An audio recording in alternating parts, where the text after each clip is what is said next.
Okay, chapter 5, section 2, we're going to be finding the zeros and graphing polynomials.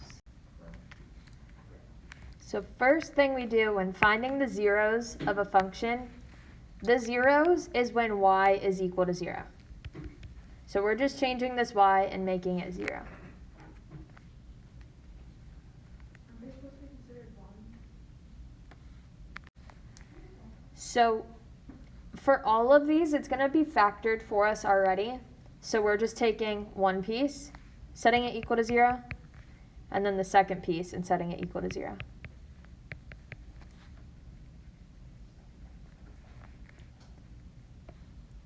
X is equal to 0 is already solved for us. So that's one of our answers. And then how do we solve for x in the second one? Add 6. So x is equal to 6. And that's it.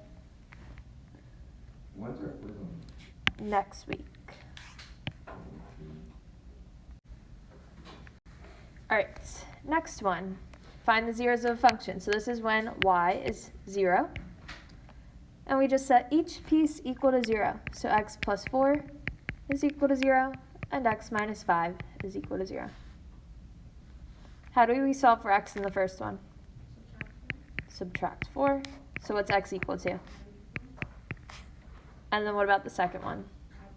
Add 5. So x is equal to what? 5. So these are our two zeros.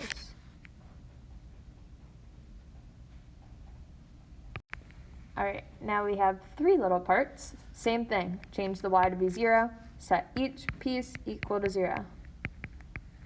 X plus 12 is equal to 0, x minus 9 is equal to 0, and x minus 7 is equal to 0. How do we solve the first one?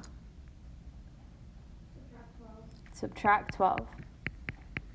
So x is equal to what? Negative 12. What about the second one? Add 9. So x is equal to? 9. And then the third one? Add 7. So x is equal to? 7. So our three zeros are here.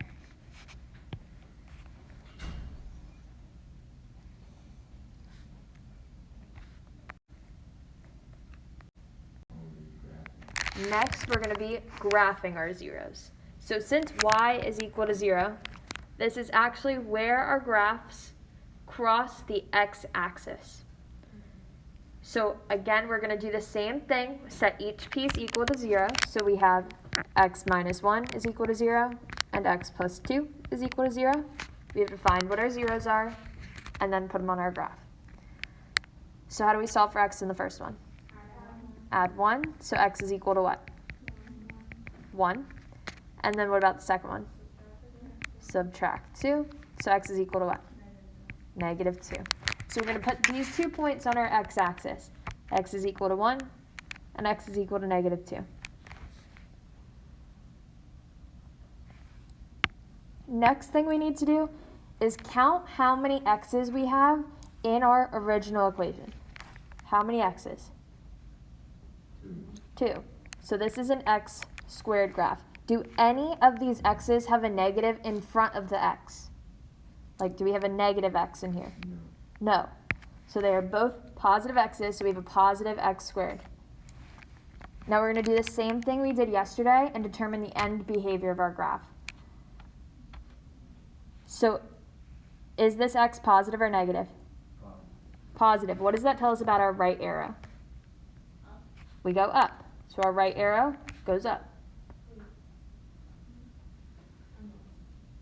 So we're just looking at this x squared. We said we have 2 x's, so that's where this 2 comes from. And wait, I have a question. Yes. Why does the arrow go up slightly slanted? Because we are just drawing a rough graph. Like, it's not perfect. It's not exactly our graph. You could do it like this, but the arrow doesn't go straight up because your graph has like some type of shape to it. So that's why we draw it at a slant. It doesn't have to be perfect, but it just doesn't go straight up. That's a good question. So it just has to be like up, and it's going to the right, so we just draw it like kind of in the right direction. Okay, thank you. And now we need to look at our exponent. This degree up here, is it even or odd? Even. What do we know about even? Do they go in the same direction or different directions? Same direction. So the right side of our, or the left side is going to go up or down? Up. So we're just putting our end behavior. We said it's up, and we put that on our graph.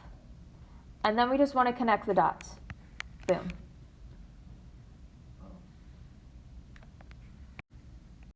Next example. First thing we want to do is solve for x. So we have x minus 2 is equal to 0. X plus 9 is equal to 0.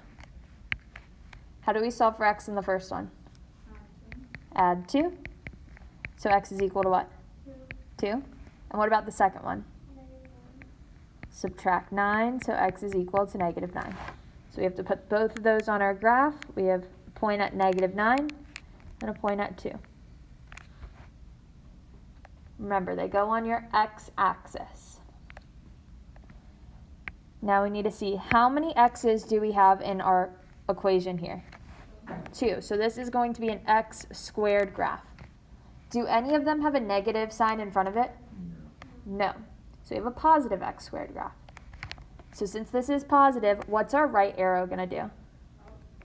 Right arrow goes up. Our degree is 2, so is this even or odd? Even. Does that tell us they go in the same direction or opposite directions? Same. So what's our left arrow going to do? Go up.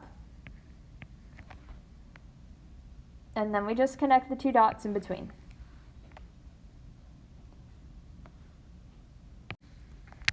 So if this is positive, it goes up.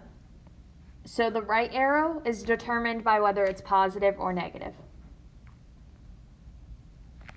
And then we didn't have a negative number out here, so it's positive. So that's what tells us the right arrow goes up. If it was negative, the right arrow would go down.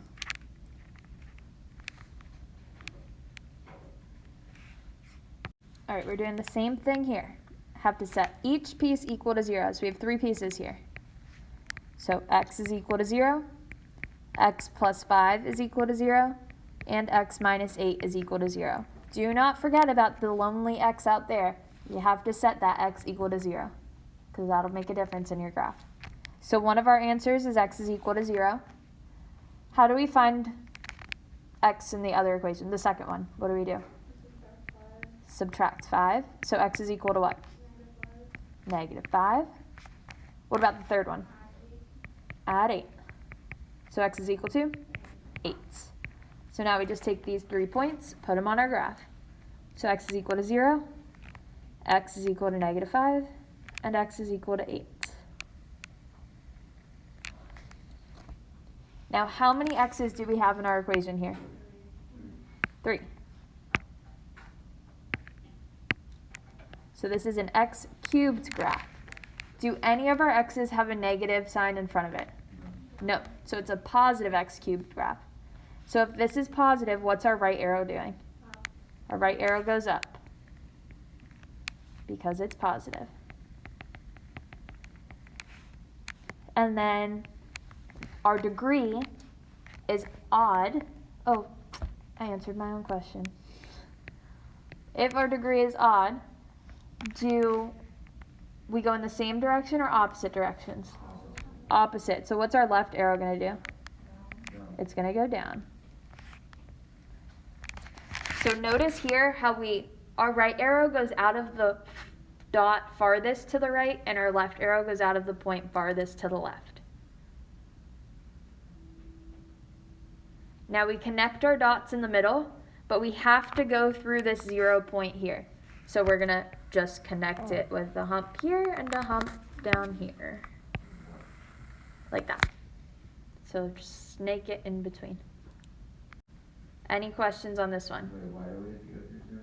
Because that is one of our zeros. So our graph has to cross, it has to touch that point. So our graph touches all 3 of these points here. It touches at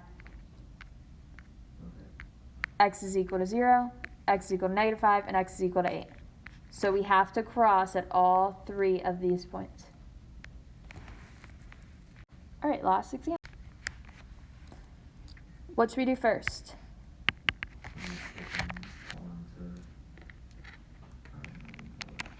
Set them all equal to 0. So we have x plus 1 is equal to 0, x minus 2 is equal to 0, and x minus 3 is equal to 0. So in the first one, x plus 1 is equal to 0. What do we do to solve for x? -1. Subtract 1.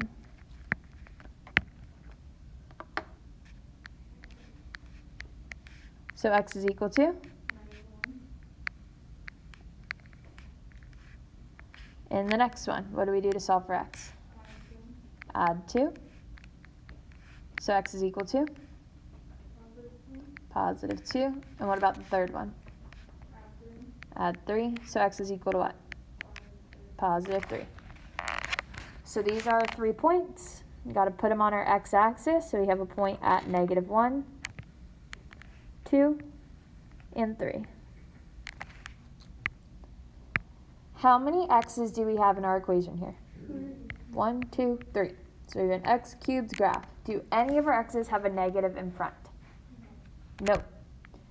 So we have a positive x cubed graph. So if it's positive, what's our right arrow going to do? It goes up. So our right arrow goes out of the farthest point to the right. So we go up that way. Now is our degree even or odd? It's odd, so we're going to go in the same direction or opposite directions? Opposite directions. So is our left arrow going to go up or down? Down. So out of our farthest point to the left, our arrow goes down.